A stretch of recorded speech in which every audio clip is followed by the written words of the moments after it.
"Stop, I'll buy the fat girl," the mountain man shouted, and the street went silent. Folks thought it was a joke, until they saw the fire in his eyes. In a dusty railroad town where debts are settled in shame and a girl can be sold like cattle, one cry stopped the auction cold. But what happened next, no one in San Miguel Flats will ever forget. Because she didn't run, she didn't hide.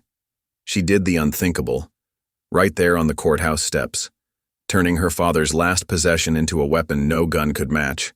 Now the sheriff's got her deed locked away, the railroads circling like vultures, and the man who tried to save her is behind bars. In a land where water means life, and a spring can feed both the town and the Ute camp, mercy may be her only weapon, and her biggest risk. When the church bell falls silent and the crowd gathers again, will she stand alone against every man with a badge and a stake in the land? Or will this be the day the whole town learns who truly owns its lifeblood? Every time I see your comments, I'm reminded how stories connect us across distances, backgrounds, and hearts.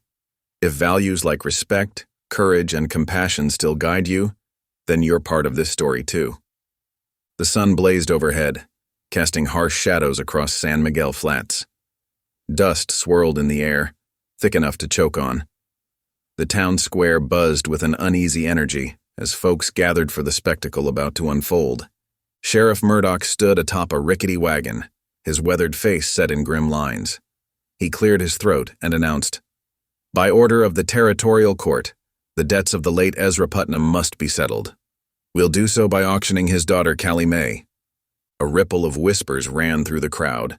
Some shook their heads in dismay, while others snickered and pointed at the young woman standing beside the wagon. Callie Mae Putnam held her head high, but her eyes betrayed a mix of fear and anger. "Ain't right," an old-timer muttered.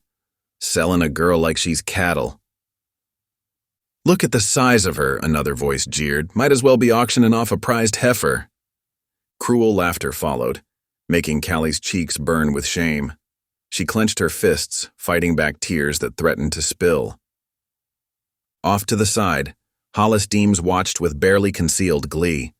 The railroad agent's eyes glittered with satisfaction, knowing this public humiliation would make it easier to pressure the girl into selling her father's water rights. Just as Sheriff Murdoch raised his hand to start the bidding, a commotion erupted at the edge of the crowd. People stumbled back as a broad-shouldered man pushed his way through, kicking up clouds of dust in his wake. Asa Brackett's face was a mask of fury, his scarred visage even more fearsome in the harsh midday light. He strode up to the wagon and slammed a bulging poke sack onto a nearby crate. The thud of coin hitting wood silenced the murmuring crowd. "Stop!" Asa's voice boomed across the square. "I'll buy the fat girl." His words hung in the air, trembling not with mockery, but with barely contained rage at the injustice before him. The packed street went still as a graveyard, every eye fixed on the mountain man. Sheriff Murdoch hesitated, his gaze darting between Asa's thunderous expression and the sack of coins.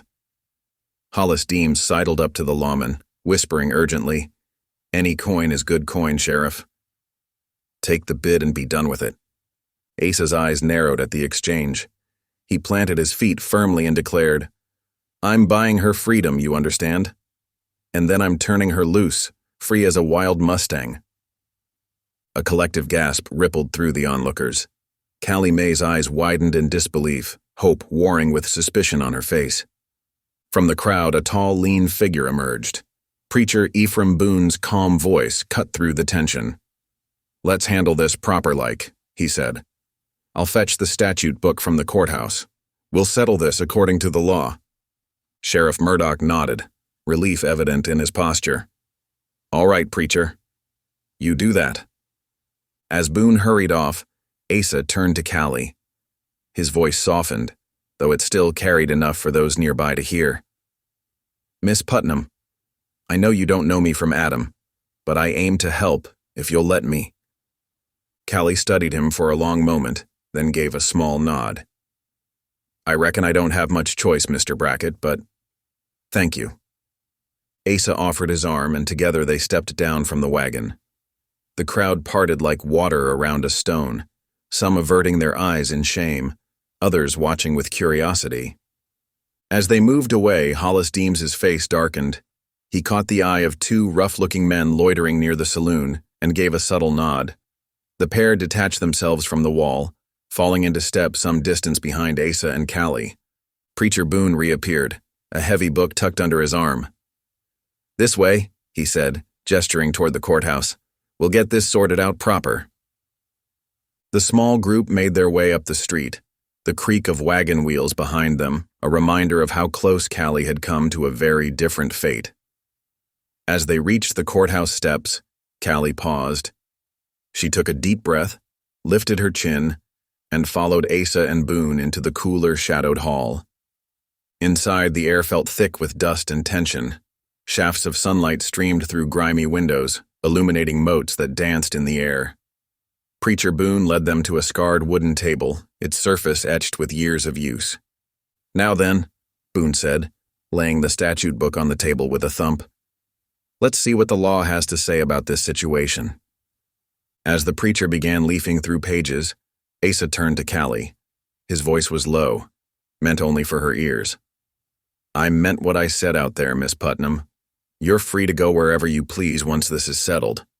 Callie's eyes searched his face, looking for any hint of deceit. Finding none, she nodded slowly. "I'm much obliged, Mr. Brackett. But why? Why would you do this for a stranger?" Asa's expression softened, a hint of sadness creeping into his eyes. "Because it's the right thing to do. And because, well, let's just say I made a promise to someone." Before Callie could press further, the courthouse door banged open. Sheriff Murdoch strode in, followed closely by Hollis Deems. The railroad agent's face was a mask of forced politeness, but his eyes glittered with barely concealed anger.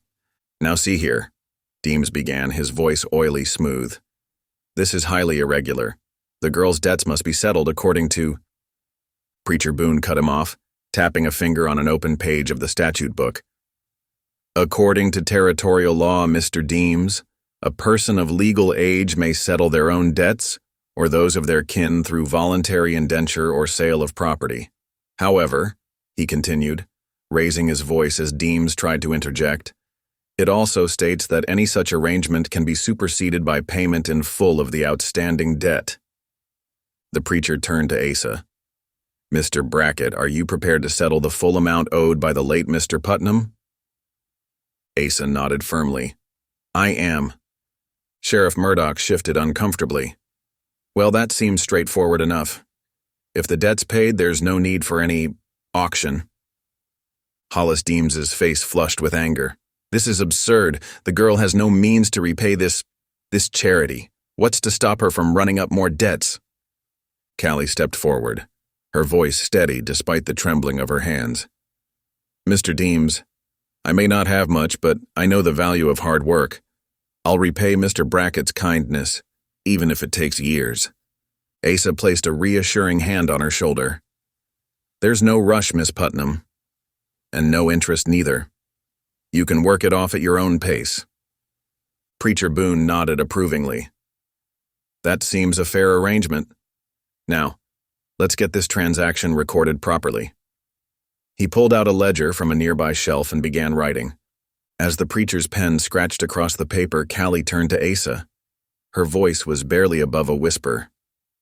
"Mr. Brackett, thank you. I don't rightly know how I'll ever repay such kindness." Asa's scarred face creased in a gentle smile. "You just keep your chin up, Miss Putnam. That's payment enough for now." Outside the courthouse, the two men Deems had signaled earlier lounged against a hitching post, keeping a watchful eye on the door. The town slowly returned to its normal rhythm, but whispers of what had transpired in the square spread like wildfire. As Preacher Boone finished recording the transaction, a weight seemed to lift from Callie's shoulders. She stood straighter, her eyes clearer. The nightmare of the auction was over, but she knew challenges still lay ahead. With a mix of gratitude and determination, she looked at Asa Brackett, the stranger who had become her unexpected savior. The chapter closed with the scratch of Preacher Boone's pen, finalizing the agreement that had turned a day of shame into one of unexpected mercy. The cool shadows of the courthouse offered a brief respite, but outside, the harsh reality of frontier life, and those who would exploit it, waited under the unforgiving sun.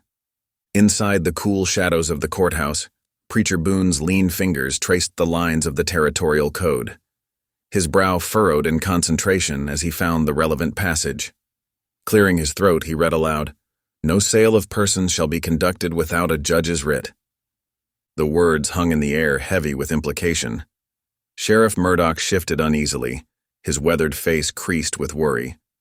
Hollis Deems, the railroad agent, stood stock still, his eyes narrowed to slits. Asa Brackett stepped forward, his broad shoulders squared. "Let me speak plain," he said, his voice low but firm. "I bought nothing here today. My only aim was to stop that lawless spectacle out there." He gestured toward the door where the sounds of the dispersing crowd could still be heard. "And I intend to free Miss Putnam right here and now." Before Sheriff Murdoch could muster a response, Callie Mae Putnam moved. Her hands, steady despite the day's trials, reached into the folds of her dress. She withdrew an oilskin packet, its surface worn smooth by time and handling. "If I may," she said, her voice clear and strong. All eyes turned to her as she carefully opened the packet. From within, she produced 2 documents. The first, a water claim to Blue Cup Spring, bore her father's name in faded ink. The second, a Denver script note, caught the light as she laid it on the table. Callie took a deep breath, her chest rising and falling beneath the simple cotton of her dress. Then, with a calm that belied the gravity of the moment, she did the unthinkable. "I wish to purchase every lien against myself," she declared. Her words rang out in the hushed room, clear as a church bell on Sunday morning. Preacher Boone's eyebrows shot up, disappearing beneath the brim of his hat. Sheriff Murdoch's mouth fell open, and even Hollis Deems couldn't hide his surprise. With deliberate movements, Callie counted out the necessary amount from the script note. She placed the money on the table, the soft thud of each coin punctuating the stunned silence. Then, her eyes never leaving the faces of the men around her, she reached for the auction sheet. The paper crackled as she lifted it, examining the writing that had so nearly sealed her fate. Without hesitation, she tore it in 2, then 4, then 8 pieces. The sound of ripping paper seemed to echo in the courthouse. Callie let the fragments fall to the floor, scattering like autumn leaves. "I declare myself free," she said, her voice steady and clear, "under God and the law of this territory." A collective gasp rippled through the small gathering.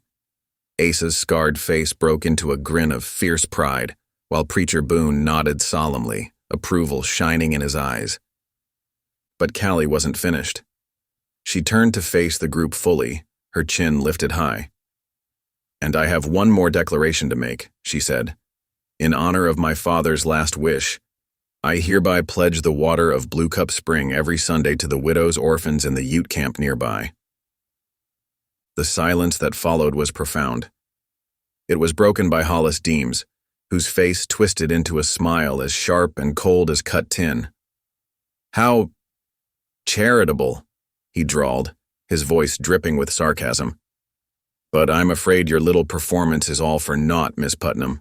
Your filing is defective." Sheriff Murdoch, sweat beading on his brow, stepped forward.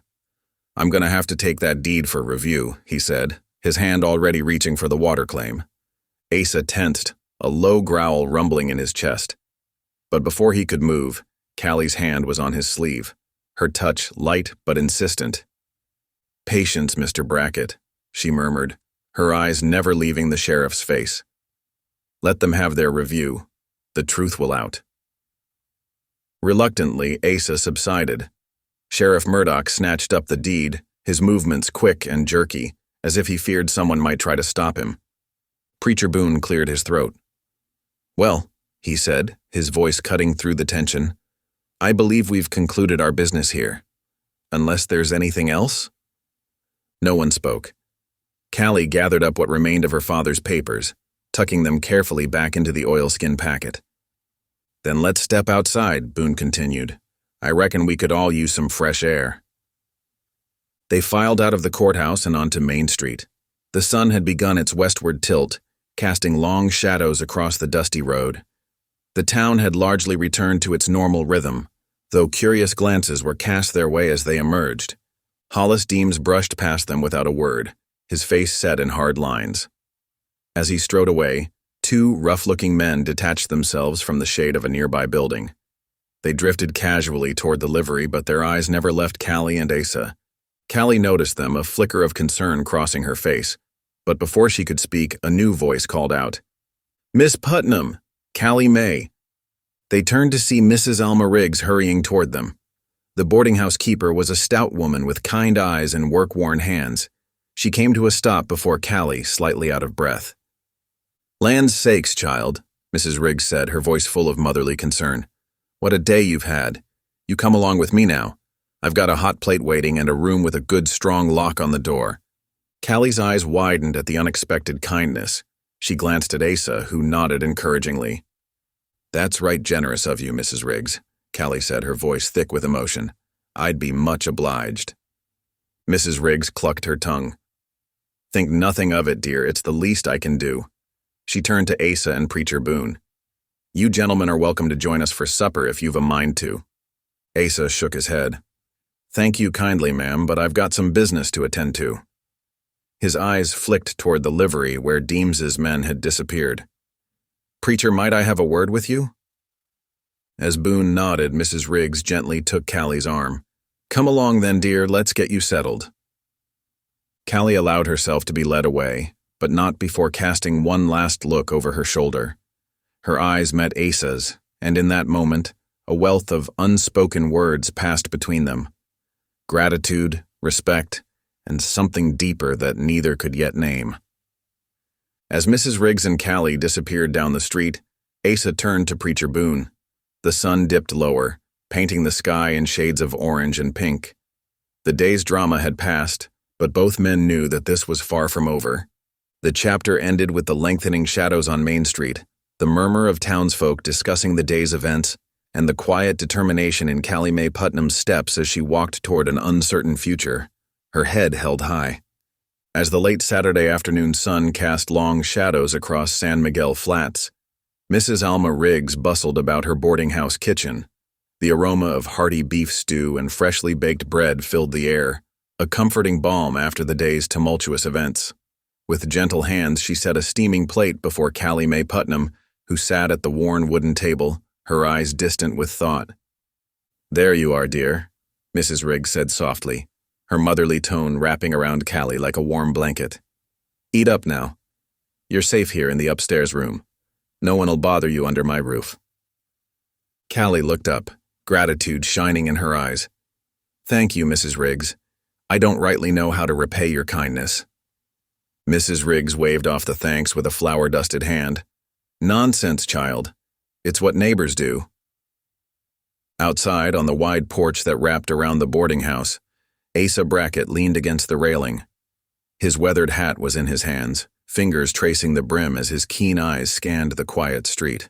The boards creaked under his weight as he shifted, alert to every movement in the growing dusk.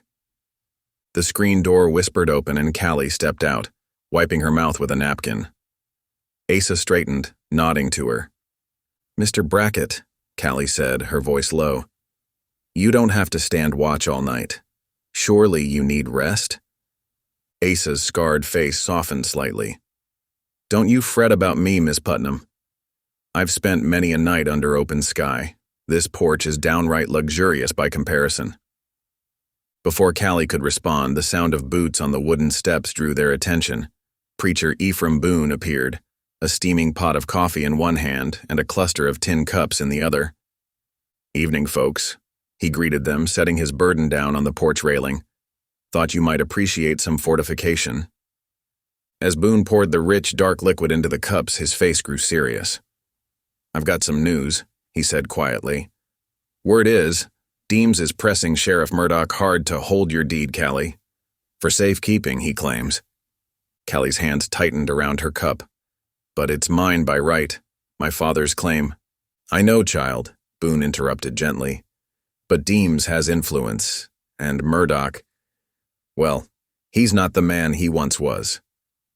They fell into a thoughtful silence, broken only by the soft clink of cups and the distant lowing of cattle. As the sky deepened to purple, Mrs. Riggs appeared with a lamp, its warm glow pushing back the gathering dusk. "Blue Cup Spring?" Asa said suddenly, his voice rough with memory. "Your father, he watered more than just his own stock there, didn't he?" Callie nodded, a sad smile touching her lips. "Pa never turned away a thirsty traveler, man or beast. Said it wasn't Christian to hoard what the good Lord provided so freely." "I remember," Boone added. "He even let the Ute water their ponies there. Not everyone was pleased about that, but Ezra stood firm." Asa's eyes grew distant. "Reminds me of something Elk Runner once told me. He's a Ute scout I ran with for a spell," he explained, seeing Callie's questioning look. "Taught me a lot about surviving out here, but more than that, he taught me to listen before drawing steel. Said a man with open ears might just avoid needing open holsters." As they talked, the scent of creosote drifted on the evening breeze, carrying with it the promise of rain. Mrs. Riggs appeared once more, this time to light the hall lamp inside. Its glow spilled out onto the porch, mingling with the deepening twilight. Suddenly, a commotion down the street caught their attention. Sheriff Murdoch, looking harried and uncomfortable, was tacking a notice to the courthouse door. Even from a distance, they could see his hands shaking. Asa squinted, his body tensing. "What's he up to now?" Boone sighed heavily. "If I were to guess, I'd say that's the notice claiming temporary custody of all the Putnam papers. Deems works fast, I'll give him that." Asa's hand moved to his hip where his pistol rested. He took a step toward the door, his intention clear in the set of his jaw. But before he could take another, Callie's hand shot out, gripping his arm with surprising strength.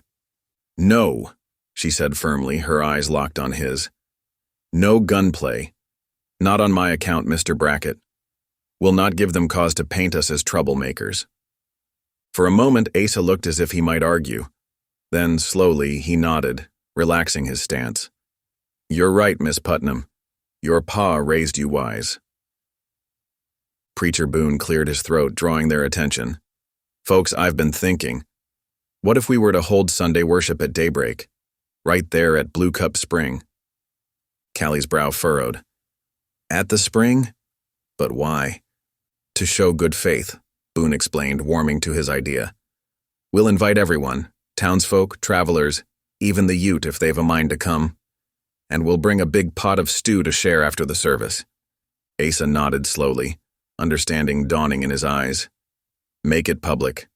Visible. Hard for Deems to argue against Christian charity." "Exactly," Boone said, a smile creasing his weathered face.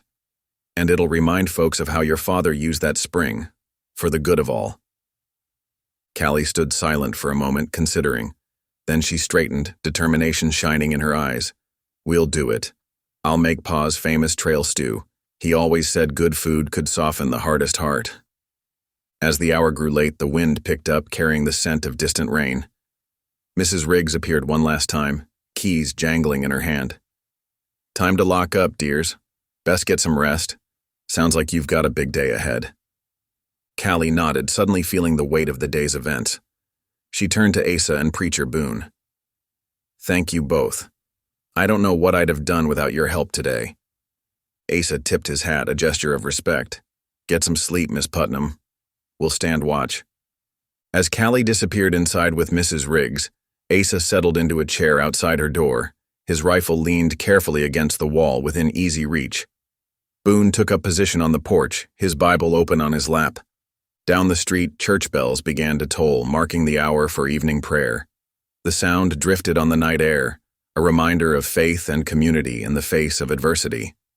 As darkness settled fully over San Miguel Flats, the boarding house stood as a beacon of light and hope. Inside, Callie Mae Putnam slept, while outside, her unlikely guardians kept vigil, all of them united in their choice of mercy and visibility over conflict and hiding. As the first light of Sunday dawn painted the foothills in pale hues, Asa Brackett and Callie Mae Putnam set out from town. The soft clip-clop of hooves on packed earth broke the early morning stillness. Asa sat atop his sturdy mountain gelding, its sure-footed gait speaking to years of traversing rough terrain. Beside him, Callie rode a slower, steadier mare, a gentle beast well-suited to her less experienced hands. They weren't alone on this early morning ride. Elk Runner, the Ute scout, had joined them, his presence a bridge between two worlds. His own mount, a dappled pony, moved with fluid grace, barely disturbing the earth beneath its hooves. Their destination, Blue Cup Spring. The trio kept an easy pace, allowing the cool morning air to fully awaken their senses. Asa's eyes scanned the horizon, ever watchful, while Callie's gaze took in the beauty of the land her father had loved so dearly. "Miss Putnam," Asa said, breaking the comfortable silence, "you holding up all right?" Callie nodded, a small smile touching her lips. "I am, Mr. Brackett. Thank you. It feels good to be out here, seeing the land Pa cared for." As they crested a small rise, Blue Cup Spring came into view. The water glimmered in the early light, a precious jewel in the arid landscape. But something was different, something that made Asa's brow furrow and Elk Runner's eyes narrow. Elk Runner dismounted in one fluid motion, moving toward a series of wooden stakes driven into the ground. Fresh wood chips scattered around their bases told a clear story. These were new. The Ute scout's fingers traced the air above them, following an invisible line that cut across the spring. "Railroad," he said, his voice low and tinged with concern. "They plan to take the water." Asa's jaw tightened. "Deems," he growled. "Must have had his men out here at first light." Callie slid from her saddle, her boots hitting the ground with a soft thud. She walked to where Elk Runner stood, her eyes following the line of stakes. "But they can't just take it, can they? This land, this water, it belongs to everyone." Elk Runner nodded, a look of approval crossing his face. "You speak true, Callie May Putnam. This spring it has quenched thirst for many generations." He gestured broadly, encompassing the surrounding land. "Ute families watered horses here long before the rails sang their iron song across our lands." His words painted a vivid picture of a time when the land was wilder, when the rhythms of nature and not the schedule of trains dictated life. Callie listened intently, her heart aching for what had been lost and what still stood to be taken. "My father understood that," she said softly. "He always said water was a gift, not something to be hoarded." Asa moved to join them, his spurs jingling softly. "Your pa was a wise man, Miss Putnam. Wish there were more like him." Callie straightened, her voice growing stronger. "I made a pledge, and I intend to keep it. This spring will be open on Sundays, free for widows, orphans, and the Ute camp. No matter what Deems and his railroad have planned." Elk Runner's eyes crinkled at the corners, a smile of respect. "Words spoken from a good heart, but be prepared. Those who see only profit will not understand such generosity." They spent the next hour inspecting the area around the spring. Evidence of Deems's plans were everywhere. Fresh wagon ruts cutting across the land, a cache of dry railroad ties hidden beyond a stand of willows. It was clear the railroad agent was moving quickly, determined to secure his prize. As the morning wore on, the sun climbed higher and the air began to warm. Asa checked his pocket watch, then looked to Callie. "We should head back soon, Miss Putnam. Folks'll be gathering for the worship service and stew." Callie nodded, taking one last look at the spring. "You're right, Mr. Brackett. We've got people to feed and a message to share." They mounted up, turning their horses back toward town. As they rode, a plume of dust rose behind them, marking their passage across the sun-baked earth. The mood was contemplative, each rider lost in their own thoughts about what the future might hold for Blue Cup Spring and the community that depended on it. Elk Runner spoke as they neared the outskirts of town. "Remember, young one," he said to Callie, "water gives life. To share it is to share life itself. This is a powerful thing." Callie nodded solemnly, understanding the weight of his words. As they entered San Miguel Flats, the scent of cooking food filled the air. Outside the church, Mrs. Alma Riggs and Preacher Ephraim Boone had set up a makeshift kitchen.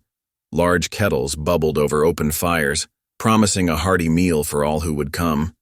Preacher Boone looked up from where he sat, his worn Bible open on his lap. The pages were turned to the book of Isaiah, words of hope and redemption ready to be shared. He smiled as he saw the riders approach. "Welcome back," he called out. "You're just in time. The stew's nearly ready and folks are starting to gather."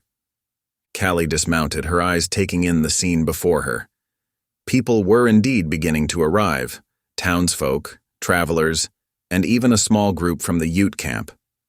It was a diverse gathering, brought together by the promise of food and fellowship. Mrs. Riggs bustled over, wiping her hands on her apron. "Callie, dear, there's one more pot of stew to be loaded onto the wagon. Would you mind?" "Of course not, Mrs. Riggs," Callie replied, moving toward the last steaming kettle. Asa stepped forward. "Here, Miss Putnam, let me help you with that. It looks mighty heavy." Together they lifted the pot, its weight a testament to the generosity within. As they settled it onto the wagon, Callie turned to Asa, her eyes shining with determination. "Let's feed them all, Mr. Brackett," she said, her voice filled with purpose. "We'll start with the widows." Just then the church bell began to ring, its clear tones calling out to all who could hear. It was a sound of welcome, of community, of shared purpose. As the bell's resonance filled the air, Callie looked out at the gathering crowd. She saw faces lined with hardship, eyes bright with hope, and hands ready to receive what was freely given. In that moment, she felt the full weight of her father's legacy and her own promise. The challenge ahead was clear. Deems and his railroad stakes were a very real threat. But here, in this moment, with the smell of stew in the air and the sound of the church bell ringing out, Callie Mae Putnam stood firm in her conviction. Blue Cup Spring would remain a source of life for all, just as her father had intended. As the last peal of the bell faded away, Preacher Boone stood, his Bible in hand, ready to begin the service. The community gathered close, a diverse tapestry of humanity united by hunger, both for food and for something greater. And at the center of it all stood Callie, Asa by her side, ready to serve and to lead in equal measure. The sun climbed high in the sky as families began to gather at Blue Cup Spring. The late Sunday morning air buzzed with anticipation and the promise of community. Railroad workers, their hands rough from labor, stood alongside ranch women in their Sunday best.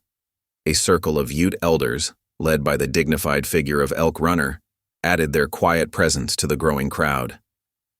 Callie Mae Putnam stood near the spring, a large pot of steaming stew beside her.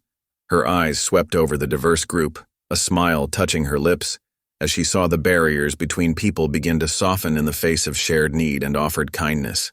"Ladies," she called out, her voice clear and welcoming, "widows, please come forward first." A small group of women, their faces etched with lines of hardship and loss, stepped forward. Callie ladled generous portions into their bowls, meeting each pair of eyes with a warm smile and a gentle word. "Bless you, child," murmured Mrs. Hawkins, her weathered hands cradling the bowl. "Your pa would be proud." Next, Callie turned to the Ute elders. "Please," she said, gesturing respectfully. "We'd be honored if you'd take your share." Elk Runner nodded, a look of approval in his eyes as he translated for the others. One by one, the elders received their portions, their quiet dignity a stark contrast to the bustling energy around them. As the line continued, Callie noticed a group of men hanging back, their clothes marked with the dust of the railroad. She caught their uncertain glances and called out, "Don't be shy, fellas. There's plenty for all."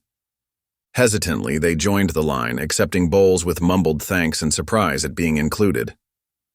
Preacher Ephraim Boone stepped forward, his worn Bible tucked under one arm. He raised his hands, and a hush fell over the gathering. "Friends," he began, his voice carrying across the spring, "let us give thanks for this bounty, and for the water that sustains us all." He paused, his eyes sweeping across the faces before him. "Lord, we thank you for this water for the weary, this sustenance for the hungry. May it nourish not just our bodies, but our spirits, bringing us together in your name. Amen."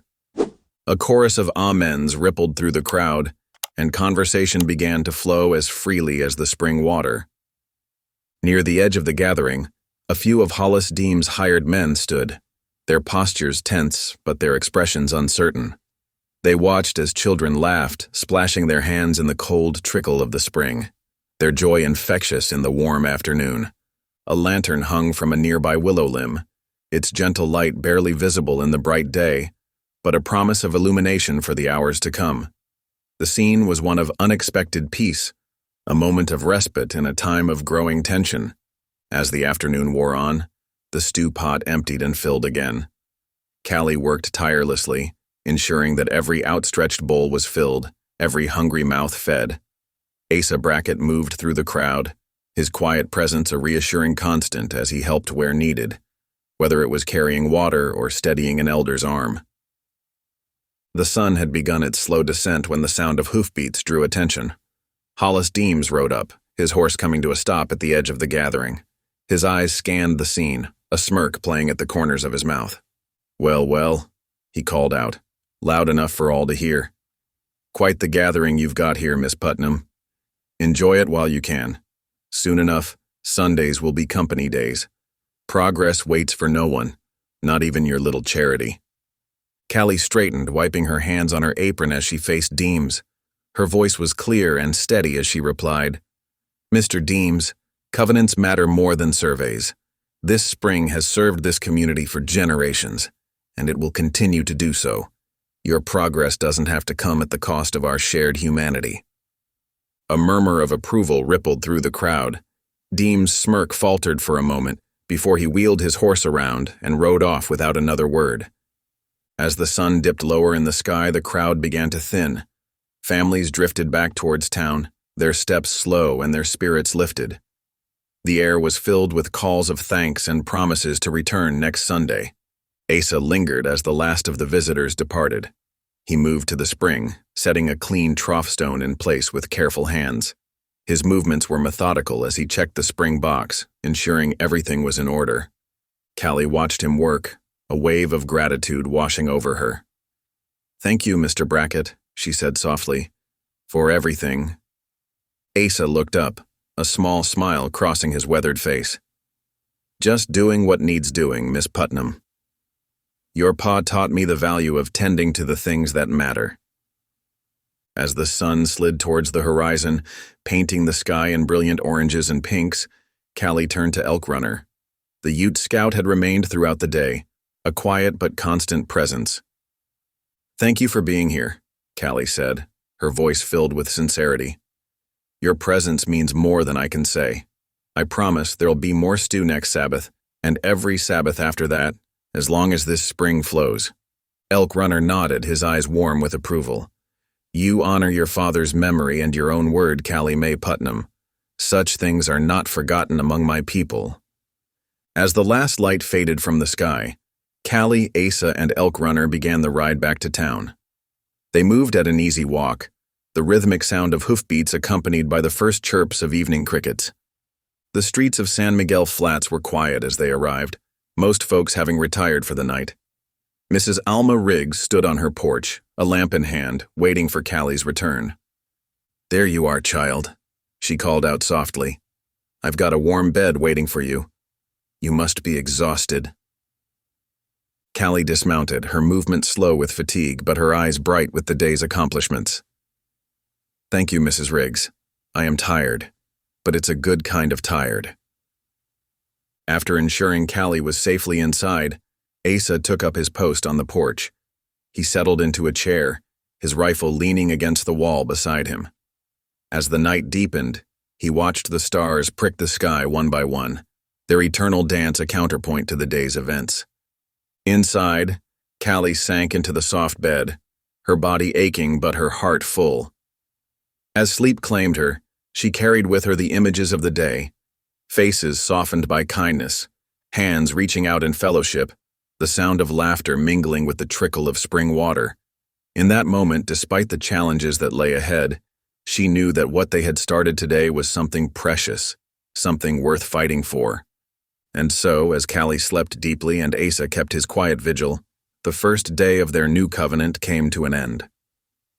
The stars wheeled overhead, silent witnesses to the change that had begun at Blue Cup Spring, a change that promised to ripple out through the community in ways yet unseen. As Monday's dawn painted the sky in soft hues of pink and gold, Callie Mae Putnam stirred from her slumber at Mrs. Riggs's boarding house. The events of yesterday's gathering at Blue Cup Spring still lingered in her mind, but today brought a new challenge and perhaps a glimmer of hope. Asa Brackett was already awake, his tall frame leaning against the porch railing as Callie emerged. His eyes, sharp despite the early hour, scanned the quiet street before settling on her. "Mornin', Miss Putnam," he said, his voice low and gravelly. "Preacher Boone's saddling the horses. Reckon we best get moving if we aim to make Las Animas by noon." Callie nodded, squaring her shoulders. "I'm ready, Mr. Brackett. Let's see what the territorial recorder has to say about my pa's claim." As they spoke, Mrs. Alma Riggs bustled out of the kitchen, a cloth-wrapped bundle in her hands. "Now, don't you three think of leaving without some proper victuals," she clucked, pressing the package into Callie's hands. "Biscuits and bacon in there. Should keep you going till you reach town." Gratitude welled up in Callie's chest. "Thank you, Mrs. Riggs. You're too kind."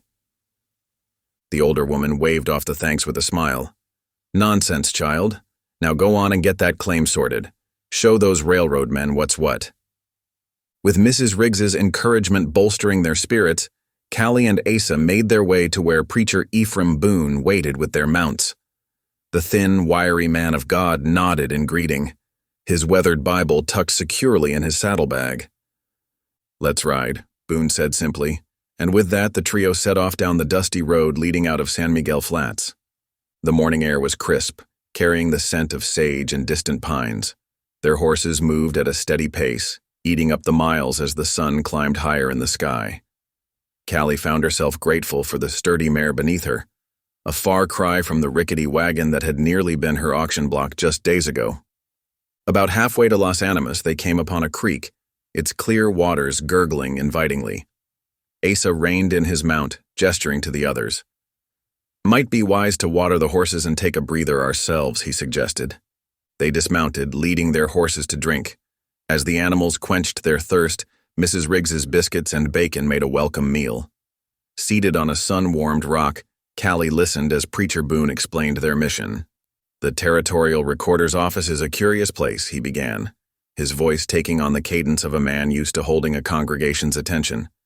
"They keep what they call strays of filings in dusty drawers, papers that don't quite fit anywhere else but might be important someday." Asa raised an eyebrow. "And you're hoping Ezra left something there?"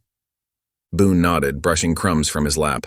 "An amendment, perhaps, something to strengthen Callie's claim beyond what Deems and his ilk can dispute." Callie felt a flutter of hope in her chest. "Do you really think Pa might have done that?" "Your father was a careful man, Callie," Boone replied, his eyes kind. He knew the value of preparation. "We'll see what the recorder has to tell us." Their brief respite over, they mounted up once more, pushing on toward Las Animas. As the sun neared its zenith, the county seat came into view, a patchwork of wooden boards and sturdy brick buildings surrounding a central square where an American flag fluttered in the breeze. They hitched their horses outside the recorder's office, a squat building with a weathered sign. Inside, the air was thick with the scent of old paper and ink. Behind a high desk sat Miss Teasdale, the clerk, a thin woman with sharp eyes behind wire-rimmed spectacles. Her gaze softened slightly as she recognized Preacher Boone. "Well, if it isn't our wandering man of God, what brings you to our humble hall of records today?" Boone stepped forward, his manner respectful but urgent. "Miss Teasdale, we're here about a filing for Ezra Putnam. Might be among the strays." At the mention of Ezra's name, Miss Teasdale's brow furrowed. Putnam? Wasn't that the claim Hollis Deems was sniffing around last week? Callie felt her heart skip a beat at the mention of Deems, but Asa's steady presence at her side kept her grounded. "That's the one," Boone confirmed. "We're hoping there might be an amendment or addendum filed." Miss Teasdale's frown deepened, but she nodded briskly. "Let me see what I can find. Might take a bit of rummaging." True to her word, the clerk disappeared into the back of the office. Long minutes ticked by, punctuated only by the distant sound of shuffling papers and muttered comments. Callie found herself holding her breath, her fingers twisting the fabric of her skirt. Finally, after what seemed an eternity, Miss Teasdale reappeared, a thin envelope in her hand. "Well, would you believe it? There was something after all, tucked away in the very back of the drawer." With trembling hands, Callie accepted the envelope. She opened it carefully, unfolding the document within. As she read, her eyes widened, and a wave of relief washed over her so strongly that she swayed on her feet. "It's a junior patent," she breathed, her voice thick with emotion. "Pa corrected a boundary and—" She paused, her eyes filling with tears. "He named me as successor upon his death." Asa let out a long, low whistle, the tension visibly draining from his broad shoulders. Preacher Boone's face split into a wide grin, his eyes twinkling with a mixture of triumph and vindication. "Praise be," Boone murmured, then turned to Miss Teasdale. "We'll need certified copies, if you please, and I'd like to send a telegram to the circuit judge." As Miss Teasdale busied herself with making copies, Boone penned a quick message to the judge, requesting that he route through San Miguel Flats tomorrow or next.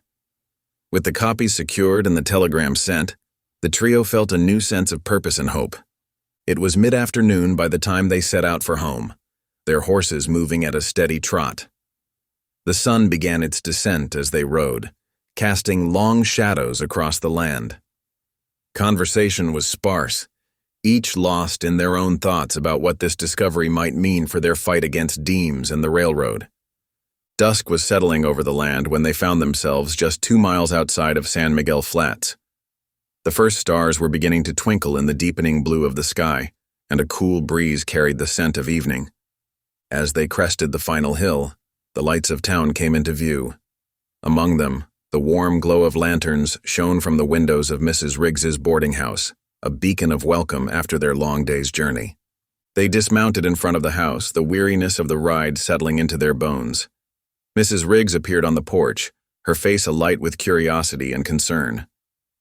"Well?" she asked, her voice carrying a mix of hope and anxiety. Callie couldn't help the smile that spread across her face. "We found it, Mrs. Riggs. Pa left a patent naming me as successor. We've got certified copies and everything." Mrs. Riggs clapped her hands together in delight. "Oh, praise the Lord, come in, come in. I've got fresh soup on the stove, and you all look like you could use a hot meal and a soft chair." As they followed Mrs. Riggs into the warmth of the house, the aroma of hearty soup filling the air, Callie felt a sense of peace settle over her. There was still a long road ahead, but for the first time since her father's passing, she felt truly hopeful. The discovery of Ezra's successor patent had legally strengthened her claim, and with it, the promise she'd made to keep Blue Cup Spring flowing for all who needed it. As she sank into a chair at Mrs. Riggs's table, surrounded by those who had stood by her through this ordeal, Callie knew that whatever challenges tomorrow might bring, she wouldn't face them alone.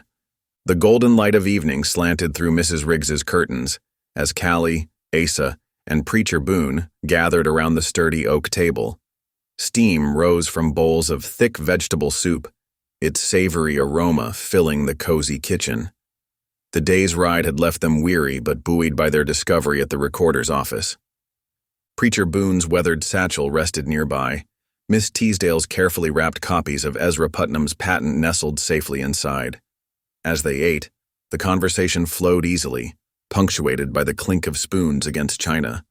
"I reckon we've got a fighting chance now," Asa said, breaking off a piece of crusty bread. His voice was low, but there was a glimmer of hope in his eyes that hadn't been there before. Callie nodded, her own relief evident in the relaxed set of her shoulders. "Pa always did think ahead. I just wish he was here to see this through himself." Mrs. Riggs reached over to pat Callie's hand. "Your father would be mighty proud of you, child. Standing up for what's right, just like he taught you."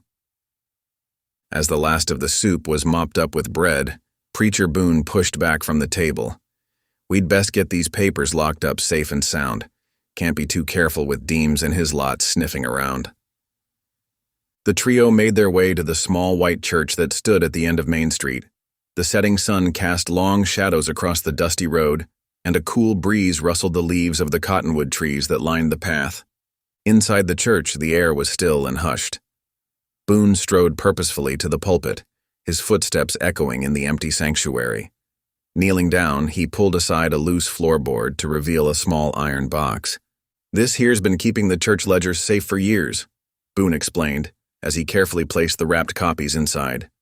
"Reckon it's the best place for Ezra's patent, too." The lock clicked shut with a satisfying finality. Asa and Callie exchanged a look of relief as Boone slid the box back into its hiding place. Their next stop was the telegraph office, where the depot agent was just preparing to close up for the night. Boone handed over the carefully worded telegram for the circuit judge. The agent squinted at the message, then looked up with a nod. If all goes well, the Denver stage could bring the judge by Tuesday morning. Of course, that's assuming the coach don't get waylaid. Roads can be tricky this time of year. As they stepped back onto the street, the first stars were beginning to twinkle in the deepening blue of the sky. Asa cleared his throat, his usual confidence seeming to falter for a moment. "Miss Callie," he began, his voice gruff but gentle, "I was wondering if I might walk you back to Mrs. Riggs's place." Callie felt a warmth rise in her cheeks that had nothing to do with the evening air. "I'd like that, Mr. Brackett."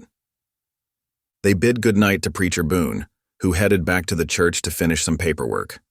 As Asa and Callie walked side by side, their steps fell into an easy rhythm.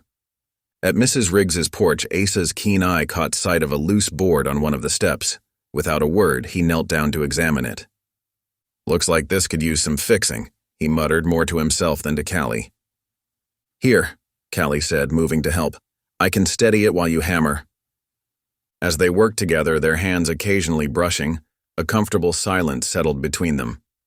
It was a moment of shared purpose, a glimpse of what partnership might look like beyond the current crisis. With the step mended, Asa straightened up, brushing dust from his hands. He turned to Callie, his expression earnest in the soft glow of the porch lamp. "Miss Callie," he said, his voice low and careful, "I know this ain't the time for such things, what with all that's going on. But I was wondering, once this mess is settled, might I call on you? Proper-like, I mean." Callie felt her cheeks grow warm again, a smile tugging at the corners of her mouth. "I think I'd like that very much, Mr. Brackett." A gust of wind chose that moment to sweep down the street, snuffing out one of the gas lamps and casting long shadows across the ground. Asa's posture stiffened slightly, his eyes scanning the darkened street with the instincts of a man long accustomed to frontier dangers. "I'd best be getting on," he said, tipping his hat. "You have a good night now, Miss Callie, and don't you worry, we'll see this through." As Asa's figure receded into the night, Callie couldn't help but feel a mix of hope and apprehension. So much had changed in just a few days, and tomorrow promised even more challenges. Across town, two shadowy figures drifted near the church, their movements furtive in the darkness. They lingered for a moment, as if considering something, before melting away into the night. Asa, making his final rounds before turning in at the livery, caught a glimpse of the retreating figures. His brow furrowed as he circled the block once more, every sense alert for signs of trouble. Finding nothing immediate, he finally made his way to the livery, though sleep would be a long time coming. As the night deepened, a haunting wind began to moan under the eaves of the church. Inside, Preacher Boone knelt alone in the dim sanctuary, his hand resting on the iron box hidden beneath the pulpit. His lips moved in silent prayer, beseeching divine protection for Callie, for justice, and for the community that teetered on the brink of conflict. The clock in the church tower struck midnight, its chimes echoing through the empty streets of San Miguel Flats. Hope had risen with the securing of Ezra's papers and the summoning of the judge, but danger gathered in the shadows, as unpredictable as the frontier itself. The church bell tolled once, a mournful sound that echoed through the silent streets of San Miguel Flats. Monday had slipped into Tuesday, and most of the town slumbered, unaware of the violence about to erupt. A sudden thud shattered the stillness, followed by the tinkling crash of breaking glass. The church door splintered inward as three masked men burst through, their faces hidden by dark kerchiefs. Inside, Preacher Boone jerked awake from his vigil. His eyes widened in alarm as he saw the intruders. Without hesitation, he snatched up the iron box from beneath the pulpit and staggered toward the vestry door. "Stop him!" one of the masked men growled. Boone's fingers fumbled with the latch, but before he could open it, a heavy blow struck him from behind. He crumpled to the floor, the precious box slipping from his grasp. As the preacher lay stunned, one of the attackers knocked over an oil lamp. Flames licked at the curtains, hungry tendrils spreading with alarming speed. Hymnals smoldered on nearby pews, filling the air with acrid smoke. At the livery stable, Asa Brackett's eyes snapped open at the sound of breaking glass. Years of frontier living had honed his instincts, and he knew trouble when he heard it. Grabbing his rifle, he raced toward the church, his boots pounding the dirt street. As he neared, Asa saw the flickering orange glow through the broken windows. Without hesitation, he raised his rifle and fired 2 shots into the air. The sharp cracks echoed off the buildings, startling the arsonists inside. "Fire!" Asa shouted, his voice carrying through the night. "Everyone out!" The masked men stumbled from the church, coughing and disoriented. Asa's warning shots had done their job, scattering the attackers before they could do more damage. Rushing to the church steps, Asa found Preacher Boone crawling weakly from the smoke-filled doorway. He bent to help the older man, supporting him as they moved away from the burning building. "The box," Boone gasped, his voice raspy. "They took the box." Before Asa could respond, the unmistakable sound of a revolver being cocked froze him in place. He turned slowly to see Deputy Hawkins, his gun drawn and aimed squarely at Asa's chest. "Don't move, Brackett," Hawkins growled. "You're under arrest for inciting riot and discharging a firearm within town limits." Asa's jaw clenched, but he kept his voice steady. "This ain't what it looks like, Deputy. The church was being robbed and set afire. I was trying to help." Hawkins's eyes narrowed. "All I see is you with a smoking rifle and a building in flames. Drop the gun and put your hands up." In the confusion, neither man noticed a shadowy figure slipping away, the iron box tucked securely under one arm. One of Deems's hired men had seized the opportunity amid the chaos. Asa weighed his options. He could easily outshoot the deputy, but that would only make things worse. With a heavy sigh, he slowly lowered his rifle to the ground. "I ain't looking for more trouble," Asa said, raising his hands. "But mark my words, Deputy, this was no accident." As Hawkins moved forward with his handcuffs, Preacher Boone reached out weakly, grasping Asa's sleeve. "Truth don't burn," he whispered, his eyes fierce despite his battered state. "Remember that, Asa." The clanging of a bell cut through the night as Mrs. Riggs emerged from her boarding house, a large dinner bell in hand. "Fire!" she shouted, her strong voice carrying down the street. "Everyone up! The church is burning!" Doors began to open up and down Main Street as townsfolk stumbled out, blinking in confusion at the sight of flames licking at the church roof. Mrs. Riggs took charge, organizing a bucket brigade from the nearby well. "You men form a line," she commanded. "Women, gather every bucket and pot you can find. We're not losing our church tonight." As neighbors rushed to help, Deputy Hawkins marched Asa toward the jailhouse. The mountain man went without resistance, his eyes fixed on the burning church. The bucket brigade worked tirelessly, passing water from hand to hand. Mrs. Riggs stood at the church steps, directing the flow of water to where it was needed most. Her determination was infectious, spurring everyone to work harder. "The bell tower," someone shouted. "We can't let it fall." Extra effort was focused on saving the steeple, dousing the flames that threatened to engulf it. Slowly, agonizingly, the fire began to lose ground. As the eastern sky began to lighten, turning from inky black to a soft gray-pink, the worst of the danger had passed. The church stood, blackened and scarred, but still upright. The bell tower had been saved, though many of the pews inside were little more than charred remnants. Exhausted townspeople slumped on the ground, faces streaked with soot and sweat.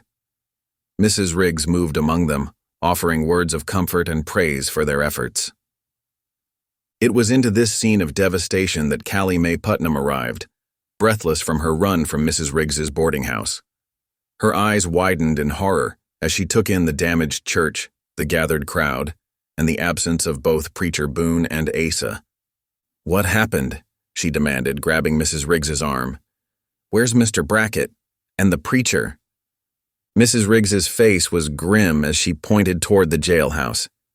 "Deputy Hawkins took Asa in. Said something about shooting in town. Preacher Boone's over yonder, being tended to by Doc Simmons." Callie rushed to where the preacher sat on an overturned crate, a blanket draped over his shoulders. His face was smudged with soot, and he coughed intermittently. "Preacher Boone," Callie said, kneeling beside him. "Are you all right? What happened to the papers?" Boone shook his head sadly. "They're gone, child. The iron box was taken in the attack. But don't lose heart. The truth is more than just paper and ink." Callie's heart sank, but she squeezed the preacher's hand in gratitude for his bravery. Then, with determination in her eyes, she turned toward the jailhouse. Through the barred window, Asa Brackett watched as Callie approached. Their eyes met, a silent communication passing between them. Despite the bars that separated them, despite the loss of the precious documents, a spark of hope remained. The sun crept over the horizon, casting a warm glow on the scene. San Miguel Flats was waking to a new day, one that promised both challenges and the potential for justice. As Callie reached the jailhouse steps, her face streaked with soot but her spirit unbroken, the town held its breath, waiting to see what the coming hours would bring. As the sun climbed higher in the Tuesday morning sky, the Denver stage rattled into San Miguel Flats. The horse's hooves kicked up dust, mingling with the acrid smell of smoke still lingering in the air. Judge Avery, a man with graying temples and deep-set eyes, stepped down from the coach. His weathered face creased with concern as he took in the sight of the smoldering church. Preacher Boone, his head wrapped in a white bandage, made his way slowly toward the judge.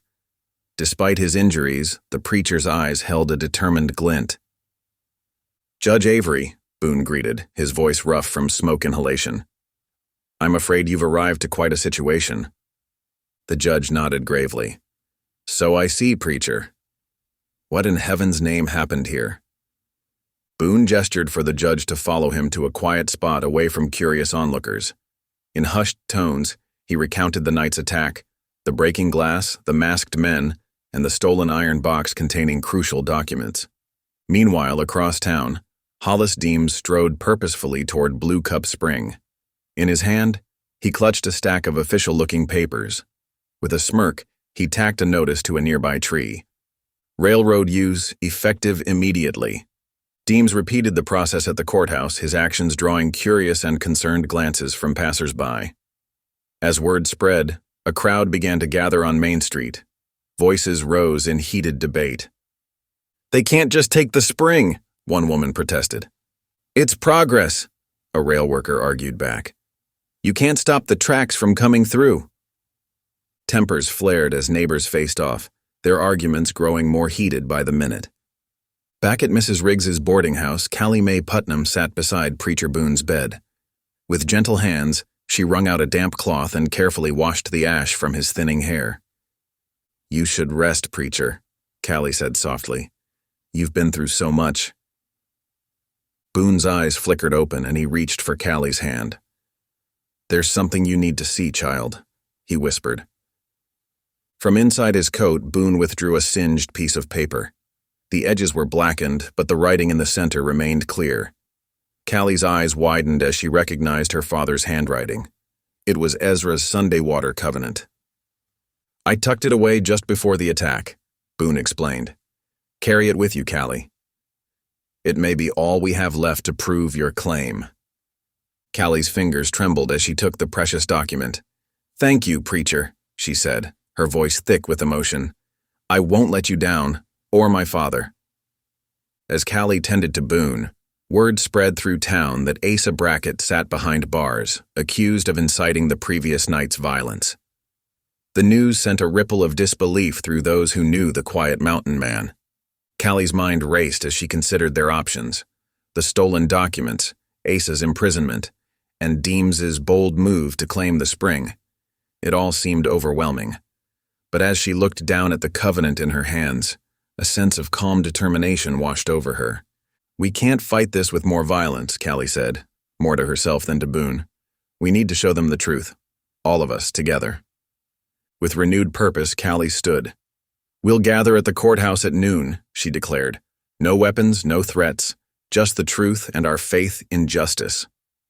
Mrs. Riggs, who had been hovering nearby, nodded approvingly. "I'll send the boys to spread the word," she said. "We'll need Elk Runner and the widows there, too. This concerns us all." As Mrs. Riggs bustled off to set things in motion, Callie carefully folded her father's covenant and tucked it into her dress pocket.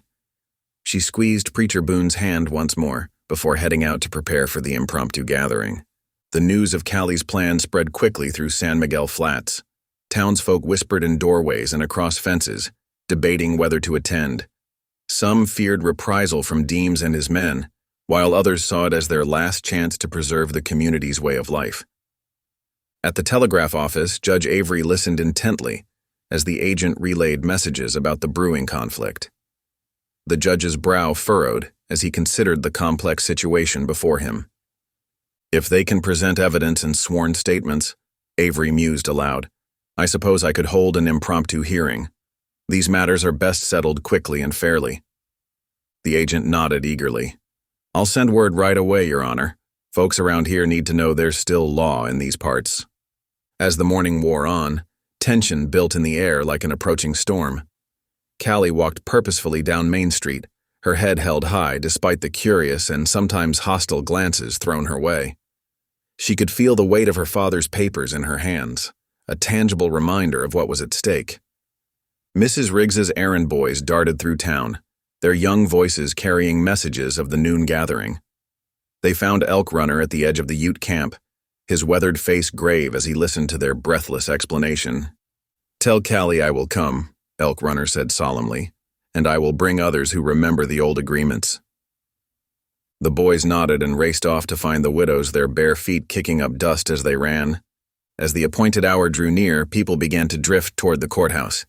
They came in ones and twos, then in small groups, ranchers and rail workers, shopkeepers and homesteaders.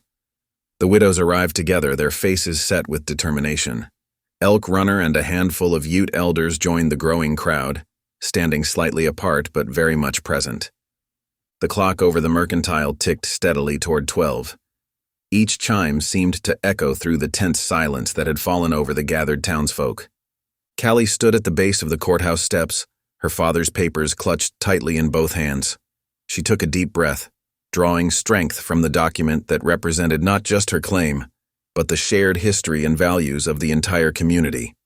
As the clock struck noon, Callie lifted her eyes to the crowd. In that moment, she wasn't just Ezra Putnam's daughter, or the girl who had faced public humiliation. She was the voice of something larger, a call for justice that resonated with everyone who had ever felt powerless in the face of progress that threatened to steamroll their way of life. With trembling fingers, Callie unfolded the singed covenant page.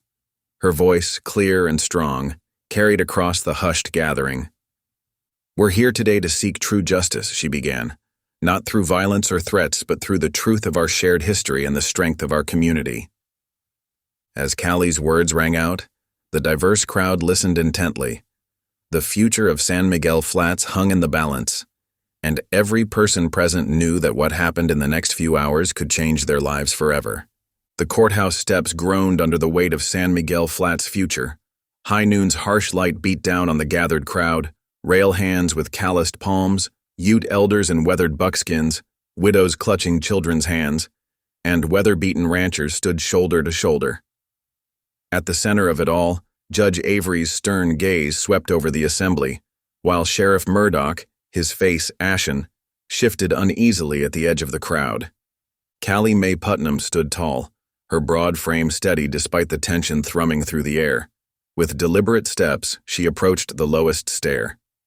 The crowd held its collective breath as she bent down, laying her rifle across the sun-warmed stone. The gesture spoke volumes. Here was a woman choosing words over weapons, justice over vengeance.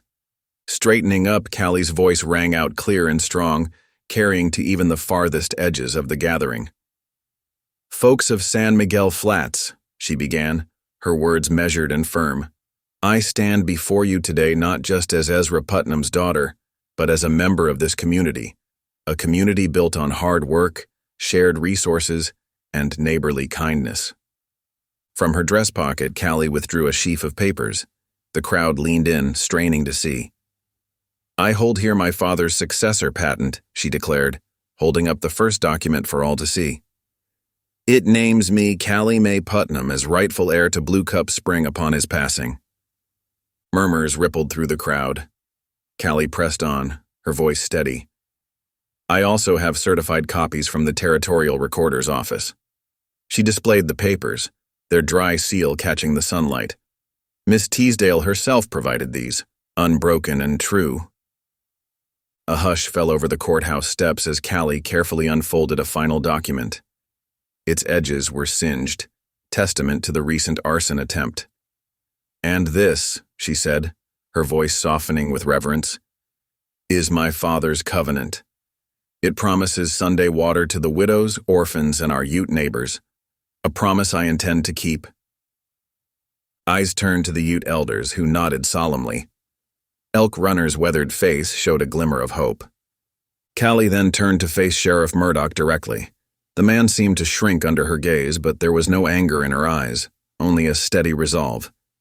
"Sheriff," she said, her voice carrying clearly across the hushed crowd, "I forgive you for seizing my papers if you'll do two things: free Mr. Brackett and uncap the spring." A collective gasp rose from the onlookers. Forgiveness in the face of such injustice was unexpected, to say the least.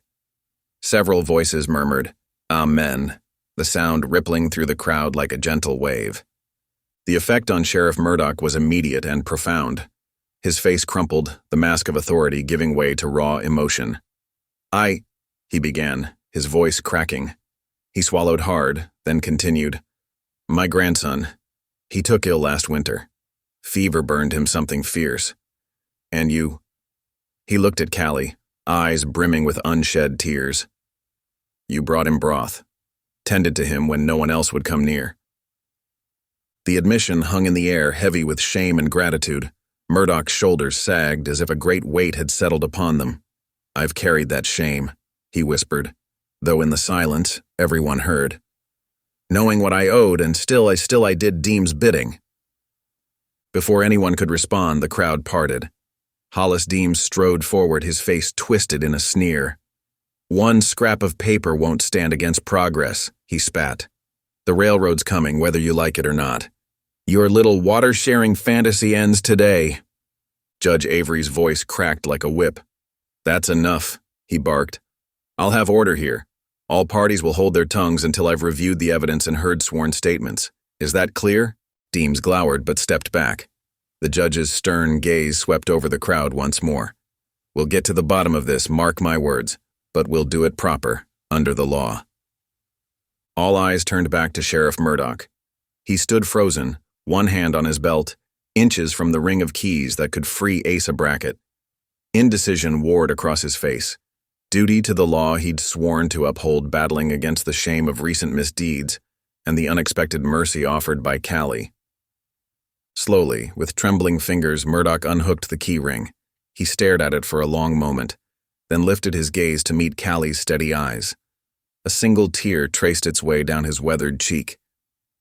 "Jailer," Murdoch called, his voice rough with emotion. "Step into the corridor, if you please." Inside the jailhouse, footsteps echoed. The door to the cell block creaked open, and the jailer's uncertain face appeared. He looked from the sheriff to the crowd, clearly unsure of what was unfolding. Callie stood her ground, chin lifted, eyes never leaving Murdoch's face. She had laid down her rifle, offered forgiveness, and now stood waiting. A living embodiment of the mercy her father had always preached. It was a powerful moment, justice and compassion balanced on a knife's edge. The crowd held its breath. Would Murdoch follow through? Would Asa be freed? And what of Blue Cup Spring? In that suspended moment, with the future of San Miguel Flats hanging in the balance, Callie's unwavering stance spoke volumes. She had chosen a path of reconciliation over retribution, of community over conflict. Now she waited to see if others would follow her lead. The air crackled with tension as all eyes remained fixed on Sheriff Murdoch, his keys, and the open door to the jail corridor, a tableau of indecision teetering on the brink of justice. A quiet stir rippled through the crowd gathered on the courthouse steps. Heads turned as Elk Runner, the tall Ute scout, emerged from the edge of the throng. In his arms, he cradled a small bundle wrapped in deerskin. The onlookers parted, creating a path for him to approach the judge. Elk Runner's steps were measured and deliberate as he made his way forward. His face remained impassive, but his eyes held a glimmer of satisfaction. When he reached the front, he carefully unwrapped the bundle, revealing a familiar object that drew gasps from those nearby. Preacher Boone's ledger, its leather cover singed but intact. The Ute scout's voice was low and careful as he spoke in English, each word chosen with precision. At dawn, I followed tracks of Deem's men, he explained. A broken stirrup left clear sign. It led to their survey camp where this was hidden. Preacher Boone's eyes widened in recognition. He reached out with trembling hands to touch the ledger, as if hardly daring to believe it was real. Hollis Deems, his face contorting with fury, lunged forward. "That's a lie," he snarled. But before he could take more than a step, Judge Avery's bailiff and two burly ranchers moved to restrain him. Deems struggled against their grip, his eyes wild with desperation. Judge Avery's voice cut through the commotion. "Order!" he commanded. Then, more calmly, he addressed Preacher Boone.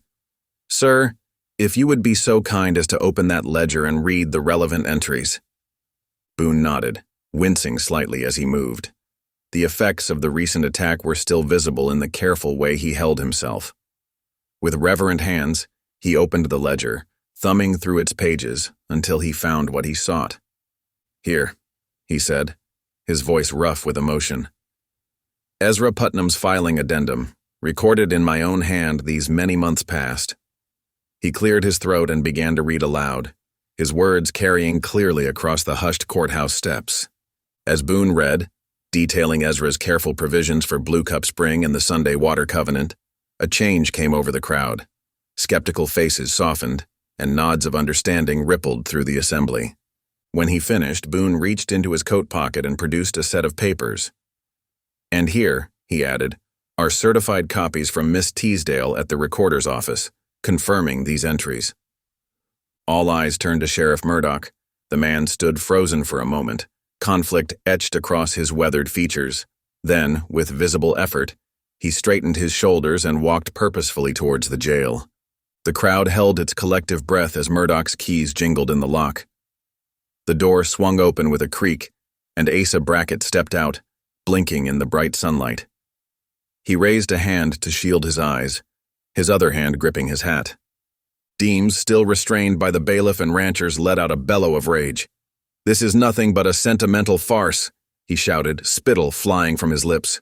"You can't stop progress with fairy tales and water promises."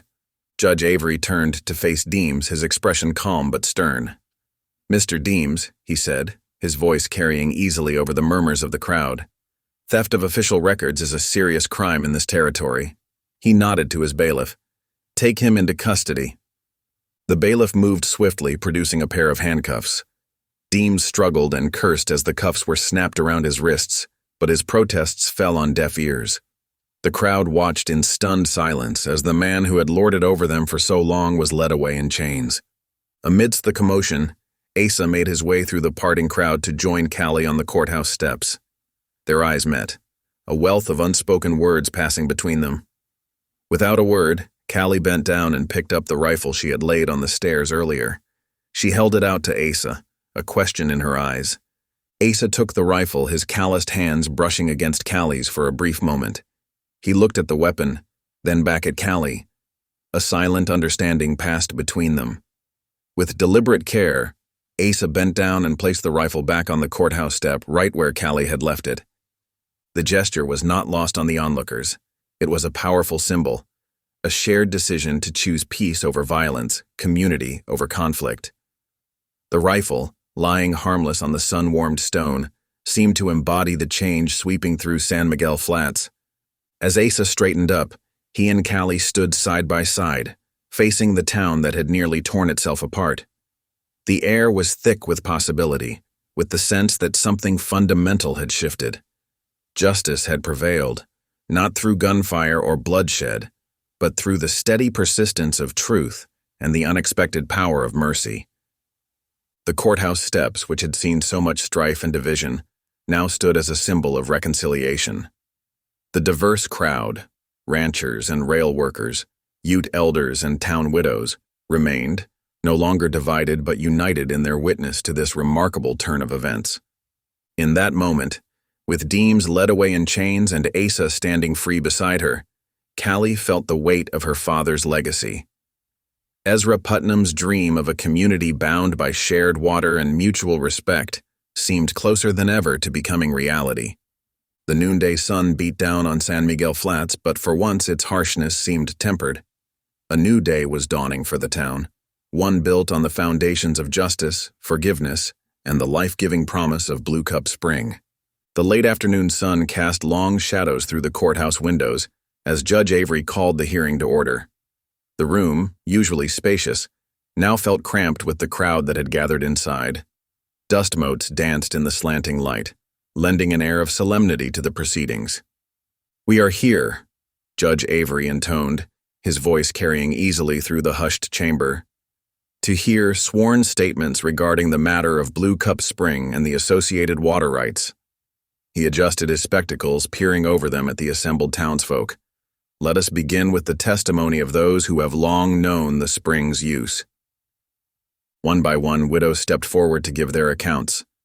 Mrs. Alma Riggs, her gray hair neatly pinned back, spoke first. "Ezra Putnam, bless his soul, never turned away a thirsty traveler," she said, her voice steady. "Every Sunday, rain or shine, that spring was open to all who needed it." Others followed, each adding their piece to the tapestry of Ezra's generosity and foresight. They spoke of parched summers when the spring had been a lifeline, of how Ezra had maintained the water's flow even when his own fields thirsted. Next came the Ute elders, their weathered faces etched with the wisdom of years. Elk Runner, translated as the oldest among them, White Antler, spoke in measured tones. "For many seasons," Elk Runner relayed, "our people have watered horses at Blue Cup Spring on the day of rest. This was our agreement with Ezra Putnam, a man who understood the ways of peace." The judge nodded, making careful notes. "And this arrangement," he asked, "it was peaceful? There were no disputes?" "None," Elk Runner confirmed. "The water flowed for all, as the Great Spirit intended." Miss Teasdale from the recorder's office was called next. She approached the bench, a leather portfolio tucked under her arm. "Your Honor," she began, her voice crisp and professional, "I can confirm the authenticity of Ezra Putnam's successor patent naming Callie Mae Putnam as heir to the water rights." She produced the document, its official seal glinting in the fading light. "Furthermore, I can attest to the validity of the covenant establishing free use of the spring on Sundays." Judge Avery examined the papers closely, then looked up. "Sheriff Murdoch," he called, "step forward if you please." The sheriff approached, his usual swagger absent. He stood before the judge, hat clutched in both hands, his eyes downcast. "Your Honor," he began, his voice so low that those in the back strained to hear, "I admit to seizing Miss Putnam's papers under pressure from Mr. Deems." He swallowed hard, Adam's apple bobbing. "I let my debts cloud my judgment, forgot my duty to this town and its people." A murmur rippled through the courtroom, quickly silenced by the judge's stern glance. Murdoch continued, his voice gaining strength. "I can't undo what I've done, but I can do what's right now." With trembling hands, he unpinned the silver star from his vest. "I hereby resign my position as sheriff of San Miguel Flats." He placed the badge on the judge's bench, the metal clinking softly against the wood. Judge Avery regarded Murdoch for a long moment, then nodded gravely. "Your resignation is accepted, Mr. Murdoch. The court appreciates your honesty in this matter." As Murdoch stepped back, visibly relieved, the judge straightened in his chair. The room fell silent, all eyes fixed on Avery as he prepared to deliver his ruling. "Having heard the testimony and examined the evidence," he began, his voice ringing clear, "this court rules as follows. Blue Cup Spring, by right of patent and inheritance, belongs to Callie Mae Putnam." He paused, allowing the words to sink in. "Furthermore, in accordance with the covenant established by Ezra Putnam, the spring shall remain open for free use every Sunday, available to all members of this community, including our Ute neighbors." A collective sigh of relief swept through the room. Callie, seated near the front, felt tears prick her eyes as she heard her father's wishes upheld.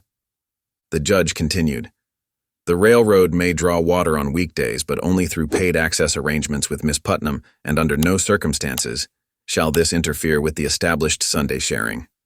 He turned his attention to the matter of Hollis Deems. "Mr. Deems will be held on charges of theft of official records and arson. He will remain in custody pending escort by the territorial marshal." As the implications of the ruling settled over the crowd, Judge Avery added a final note. This court commends the people of San Miguel Flats for their restraint in the face of provocation. You have shown that justice can be achieved through lawful means without resorting to violence.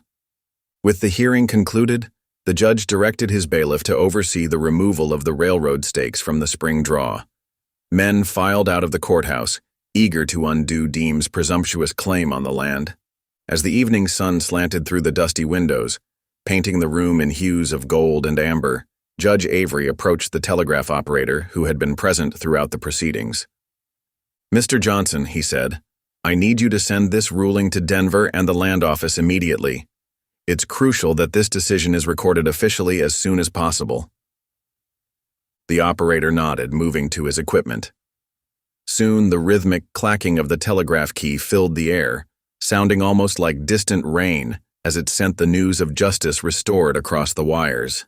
Callie stood by the window, watching as the men in the distance pulled up the railroad stakes, each one a symbol of the threat that had loomed over Blue Cup Spring. As the stakes came down, she felt a weight lifting from her shoulders. Her father's legacy was secure, and the spring would continue to be a source of life and community for all who needed it. The clacking of the telegraph faded into the background as Callie turned to face the room. She saw Asa standing nearby, a small smile on his weathered face. Preacher Boone sat with his ledger open before him, carefully recording the day's events. And there, in the fading light of a day that had changed everything, Callie felt a surge of hope for the future of San Miguel Flats. As the sun dipped below the horizon, casting long shadows across San Miguel Flats, a procession of lanterns bobbed along the willow-lined path leading to Blue Cup Spring. The warm glow of lamplight illuminated the faces of townsfolk and Ute families alike, all drawn together by the promise of water and community. The trough, uncapped at last, gurgled with fresh cold water. The sound of it chuckling over stone mingled with the soft murmur of voices and the rustle of evening breeze through willow leaves. Callie Mae Putnam stood over a great iron kettle, her strong arms working a long wooden spoon through its steaming contents. The rich aroma of her father's bean recipe wafted on the air, drawing hungry folks closer. Beside her, Mrs. Alma Riggs expertly wielded a ladle, filling tin plates with generous portions of bread and beans. Her efficiency spoke of years spent feeding large groups, and her eyes crinkled with warmth as she passed each plate to waiting hands. Elk Runner stepped forward, his tall frame silhouetted against the deepening twilight. He raised his hands, palms open to the sky, and spoke in the lyrical tones of the Ute language. The gathered crowd fell silent, heads bowed in respect. Then he repeated the blessing in English, his voice clear and strong. "We share." Those two simple words carried the weight of generations, of promises kept and renewed. Asa Brackett moved quietly among the crowd, setting out rough-hewn benches for those who needed to rest. His actions were unhurried, deliberate, and he kept to the edges of the gathering. There was a humility in his manner, a man content to serve without drawing attention to himself. Children, their faces alight with joy, splashed at the edge of the spring. Their laughter rang out, pure and unrestrained, a counterpoint to the more reserved demeanor of the adults. A group of railroad men stood nearby, waiting their turn at the water. They held their hats in their hands, a gesture of respect for the sanctity of the moment. Preacher Ephraim Boone made his way through the crowd, his face still bearing the marks of the previous night's violence. Yet his eyes shone with an inner light, and a smile played at the corners of his mouth. He raised his voice in a familiar hymn, and soon others joined in. The melody rose, thin and sweet, carried on the evening air towards the rising moon. Voices blended, some rough, some melodious, in a chorus that spoke of shared faith and shared purpose. As the last notes faded, people began to settle in to eat. The atmosphere was one of quiet thanksgiving, of a community united in the face of adversity. Conversations flowed as freely as the spring water, bridges being built and old wounds beginning to heal. After the meal, as folks lingered around the fire or took turns at the spring, Asa Brackett found himself drawn towards Callie. She stood in the dappled shade of the willows, the lantern light catching the curves of her face. Asa approached, his hat crushed between his large work-roughened hands. "Miss Putnam," he began, his voice low and respectful, He paused, gathering his courage. Callie turned to face him fully, her expression open and attentive. Asa continued, "With your leave, when the first snow comes, may I court you proper?" The question hung in the air between them, fragile as a soap bubble.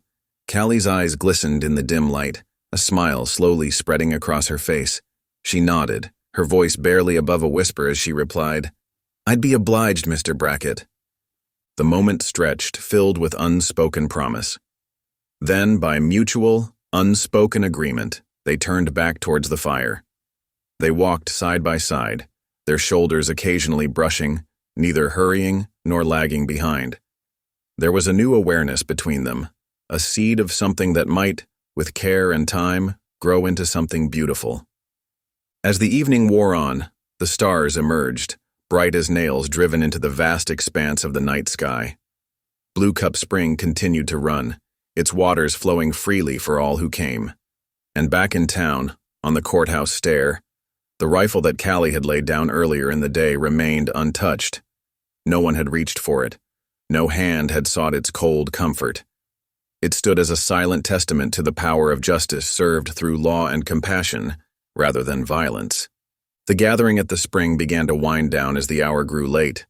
Families bid each other good night, children yawning widely as they were led home. The Ute families and the townsfolk parted ways with handshakes and nods of newfound respect. Promises were made to return the following Sunday, to continue this sharing of water and of lives. Callie and Asa worked side by side, cleaning up the remains of the meal. Their movements were unhurried, almost reluctant to see the evening end. As they doused the fire and gathered the last of the lanterns, their eyes met over the guttering flames. No words were needed.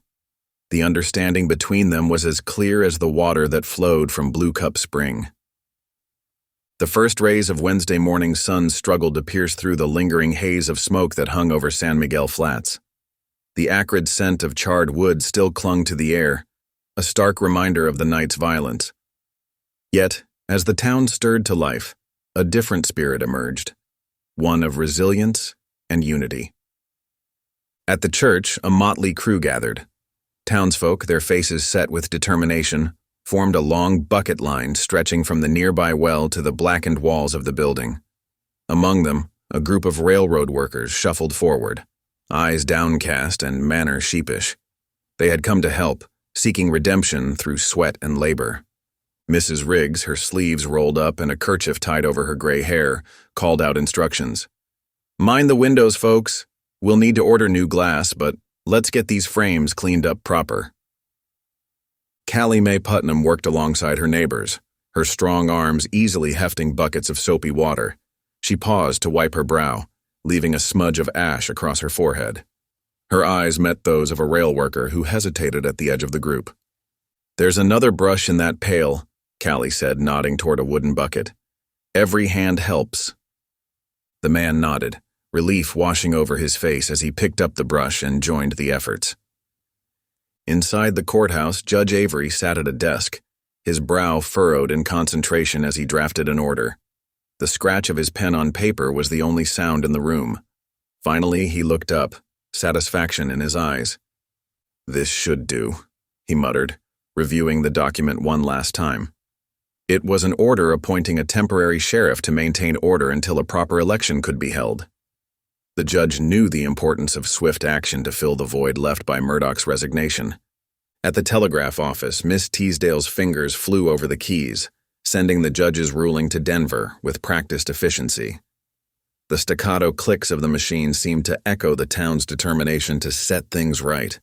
"Hard copies will go out on this afternoon's stage," she informed the judge as he stepped into her office. "We should have everything back, properly filed, in several weeks." Back at the church, preacher Ephraim Boone had set up a makeshift desk using an overturned crate. Despite the bandages still visible beneath his collar, he worked tirelessly, carefully rewriting the singed entries from the salvaged ledger. The lamplight flickered, casting long shadows as he painstakingly recreated each record. Outside, Callie had taken charge of organizing a roster for the Sunday stews at Blue Cup Spring. She moved among the workers, clipboard in hand, her voice clear and confident. "We'll need volunteers each week," she explained, to make sure there's always food for those who come to share the water. Ranch wives nodded their agreement, adding their names to the list. A group of Ute women, led by Elk Runner's wife, stepped forward to offer their help as well.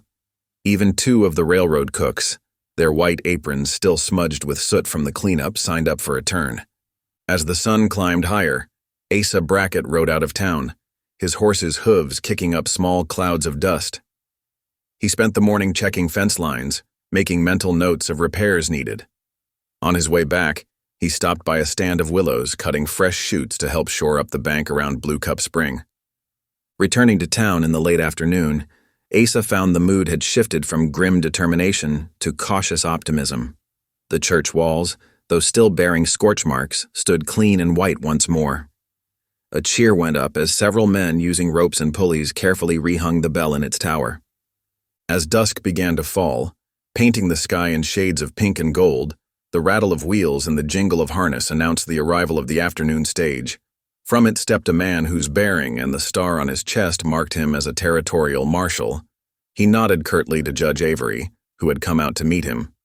"I'm here for Deems," the marshal stated simply. Within the hour, Hollis Deems was brought out of the jail, his wrists shackled. The townspeople watched in silence as he was loaded into the coach, destined for Pueblo and a proper arraignment. As the stage pulled away, a collective sigh seemed to ripple through the crowd. Another chapter closed, justice in motion. The fading light found Callie and Mrs. Riggs inside the church, working by lamplight. Their needles flashed as they sewed new linen covers for the pews, the soft rustle of fabric and their quiet conversation the only sounds in the sacred space. Asa moved among the pews, his large hands surprisingly deft as he repaired latches and tightened loose boards. The warm glow of the lamps softened the lingering signs of damage, promising renewal. As night settled fully over San Miguel Flats, the church stood as a beacon of hope. Despite the scorch marks still visible on its walls, it glowed with warmth and the promise of new beginnings. The community that had come together to rebuild it had found strength in their shared purpose, forging bonds that would weather whatever challenges lay ahead. 2 Sabbaths passed, and San Miguel Flats settled into a new rhythm, the days unfolding like pages of a well-worn book. The stagecoach ran its route, punctual one week and tardy the next, bringing news and parcels from distant corners. Mild weather held, blessing the town with clear skies and gentle breezes that rustled through the willows at Blue Cup Spring. Telegrams flew back and forth on singing wires carrying copies of Judge Avery's ruling to Denver, and returning with promises of acceptance. The land office's formal response, though still weeks away by post, seemed a mere formality now. Each Sunday, as regular as the church bells, a great iron pot steamed at the spring. The aroma of hearty stew wafted through the air, drawing folks from all corners of the community. Callie Mae Putnam, her face flushed from the heat of the cooking fire, made sure the first servings went to the widows and Ute elders. She ladled generous portions into tin bowls, her movements efficient but never rushed. "There's plenty for all," she'd say with a smile as children and rail workers alike waited their turn. On weekdays, the railroad's water needs were met under Callie's watchful eye. She stood tall by the spring, ledger in hand, as workers filled barrel after barrel. Fair payment changed hands, coins clinking into a lockbox that Callie guarded fiercely. "Not on the Sabbath," she'd remind any who asked, her tone brooking no argument. "Sunday water is for sharing, not selling."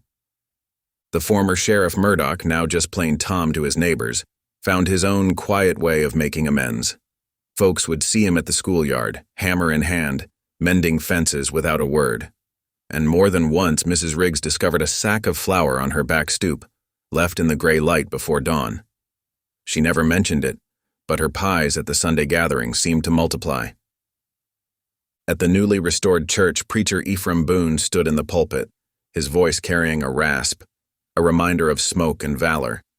His sermons, once full of fire and brimstone, now spoke often of mercy. "For it is in forgiving that we are forgiven," he'd say, his eyes meeting those of his flock. The congregation listened with a new softness, heads nodding in understanding born of shared trials. News came by telegraph that Hollis Deems would face trial in the coming month. As the operator read out the message on Main Street, a collective exhale seemed to pass through the townsfolk. Justice would have its day, but here in San Miguel Flats, healing had already begun. In the cool of the evening, when the day's work was done, Callie and Asa Brackett could often be seen walking along the willow-lined path near Blue Cup Spring. Their steps were unhurried, their conversation easy. They spoke of Ezra Putnam, Callie's eyes crinkling with laughter as she recounted her father's favorite jokes, then growing misty as she recalled his unwavering faith. Pa always said a man's word was his bond, Callie mused, her hand brushing a willow branch. He'd be right proud to see how folks are honoring that covenant. Asa nodded, his scarred face softening in the fading light. Your pa was a wise man. Taught me a thing or two about looking past a man's appearance to his heart. Their talk turned to the coming winter, plans for stockpiling firewood, patching roofs, and ensuring the spring would flow free even in the coldest months. As they walked, the distance between them seemed to shrink, shoulders nearly touching in the gathering dusk. As the second Sabbath drew to a close, Elk Runner approached Callie as she cleaned the last of the cooking pots. His manner was formal, but warm, his English careful and clear. Callie Mae Putnam, he began, using her full name with respect. The women of my camp wish to invite you to share a meal with us next week. We would be honored if you would come. Callie's face lit up with genuine pleasure. The honor would be mine, Elk Runner. I'll bring fresh bread to share. The Ute Scout's eyes crinkled with a smile. Good. We will welcome you as friend. As Elk Runner walked away, Callie felt a warmth that had nothing to do with the cooking fire. The bonds of trust, once strained to breaking, were being rewoven, stronger now for having been tested.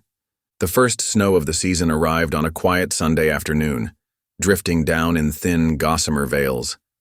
Flakes swirled and danced on the breeze, settling gently on the ground, and dusting the town of San Miguel Flats with a soft white blanket. The rebuilt church stood proud against the gray sky, its windows glowing warm and amber from within. The bell pealed once, clear and resonant, before falling silent once more.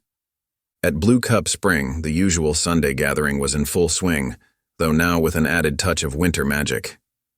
Callie Mae Putnam stood by the great iron pot, steam rising in misty tendrils around her. She ladled thick, fragrant stew into bowls, her movements steady and sure. Children huddled close, warming their small hands against the pot's sides, their cheeks pink with cold and excitement at the season's first snow. Elk Runner approached, his steps silent on the gathering white. In his arms, he carried a bundle of dried choke cherries, a gift from the Ute camp. For the stew, he said simply, offering them to Callie with a nod of respect. She accepted with a warm smile, adding the tart berries to the pot with a practiced hand. Mrs. Riggs bustled about, a steaming pot of cinnamon-spiced coffee in her hands. The rich aroma mingled with the scent of stew and snow-crisp air. Here now, she called, pouring the dark liquid into waiting cups. This'll chase the chill right out of your bones. As the meal wound down and folks began to disperse, Asa Brackett caught Preacher Boone's eye. With a subtle tilt of his head, he beckoned the preacher to follow. Callie, sensing something in the air, fell into step beside them. The trio made their way to the willows that lined the spring, their branches now laced with delicate frost. They paused at the water's edge where the spring ran dark and clear over smooth stones.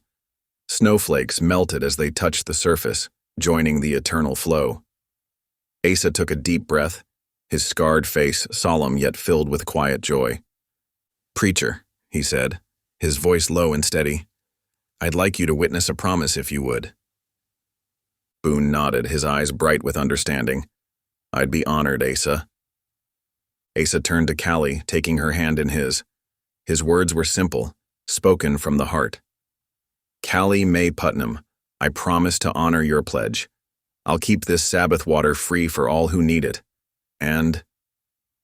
Here he paused, a hint of bashfulness creeping into his tone. I promise to court you slow and right, as a lady of your worth deserves. Callie's eyes shimmered, reflecting the silvery light of the snowy afternoon. Asa Brackett, she replied, her voice clear and strong. I promise to keep my door open to neighbors in need.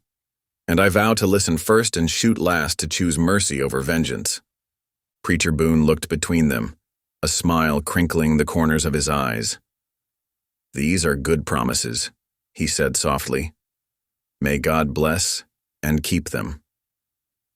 With reverence, Asa lifted Callie's hand to his lips, placing a kiss there that was both chaste and filled with tender promise. The moment hung in the air, as delicate and beautiful as the snowflakes drifting around them. As they turned back toward the gathering, Callie realized something. The rifle, once a constant presence, was nowhere to be seen. It had been left behind, unnecessary in this place of newfound trust and shared purpose. The scene widened, taking in the whole of Blue Cup Spring and the people gathered there. The water murmured its constant song, flowing freely for all. Ute children laughed as they chased snowflakes, their joy infectious. Rail workers, off-duty and at ease, tipped their hats to passing women and elders. The town of San Miguel Flats had learned a precious lesson in sharing, and the proof of it was here in this moment. Snow continued to feather the water's surface, each flake a promise of renewal. Hope hung in the air, as warm and comforting as the glow of lamplight from nearby windows. In this simple gathering, in these small acts of kindness and sharing, a new way of life had taken root, one built on mercy, understanding, and the life-giving power of water freely given. Thank you for listening. Stories connect us in the most unexpected ways. If you felt that spark today, make sure you're subscribed. I share a new one daily, and the next might change your day.